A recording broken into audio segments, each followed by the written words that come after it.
most of my life, boundaries felt like the most icky, sticky, cruel thing that I can just do to another human being, and therefore I avoided them and have gone deep down the people-pleasing road. And if that's you too, then I would love to tell you about some shifts that I've made that helped me see this from a whole different perspective and really integrate and embody setting boundaries that I feel good with, that are actually good for me as well as for the other people.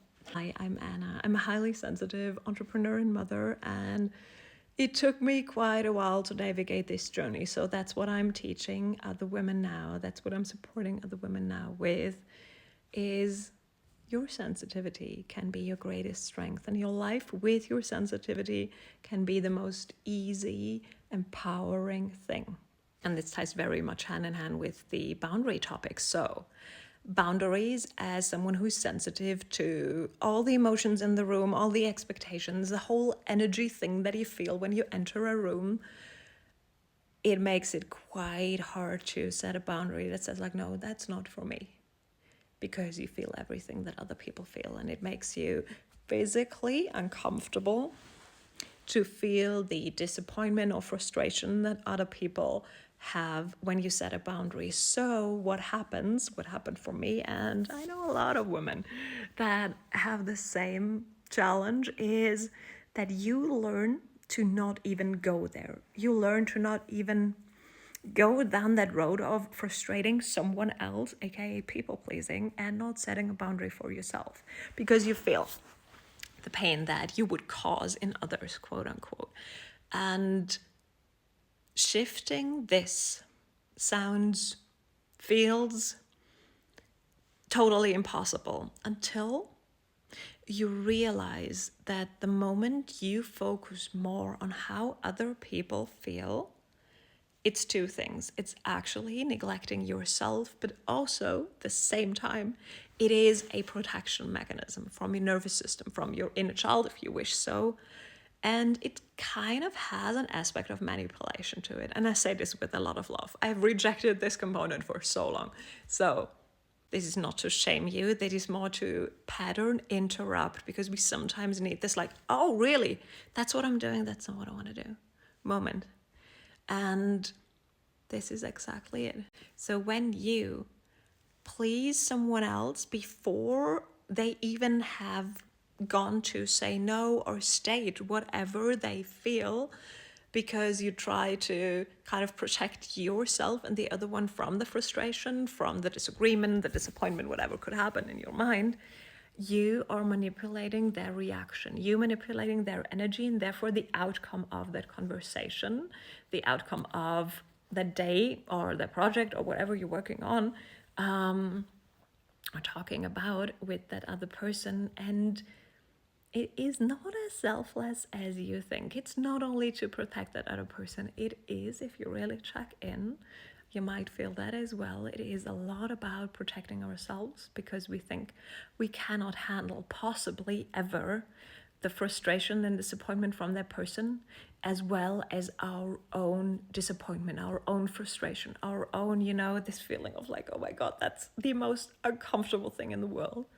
Because you feel it two times. You feel that other person, you feel yourself. And therefore we protect ourselves. We've learned to protect ourselves to an extent of policing our thoughts, our feelings, our actions, so much so that we don't even go down that road.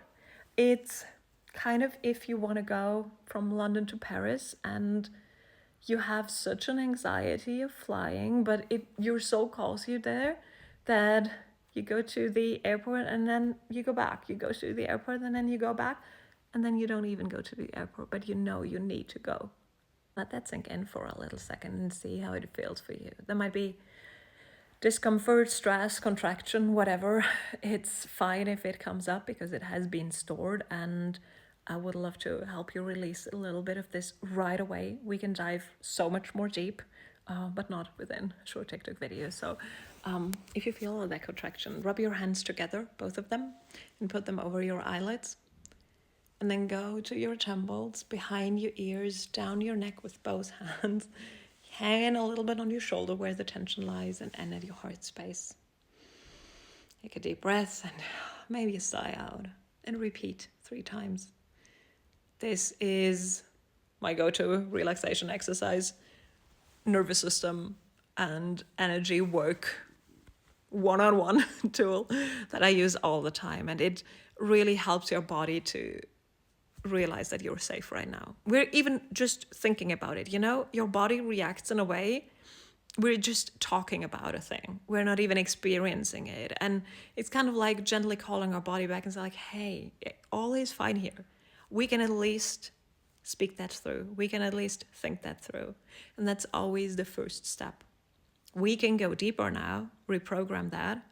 We can go deeper, shift your identity so that you don't react the same pattern that you've always reacted and go into people pleasing and neglecting yourself and lightly manipulating other people. But for now, focus on the stress release. And if you want to go deeper, then send me a DM or comment below and we'll walk through that together so that you exactly have the roadmap that helps you come out of this shift and really integrate a boundary for you that is healthy and that feels like it's a natural extension of you and not a wall that you put between people so that they cannot even see or touch you. That's not what we're doing. I love you. You're doing great. You're an amazing human being with an amazing gift, and it's time that you make this sensitivity your greatest strength. You can. I am living proof of it. I love you.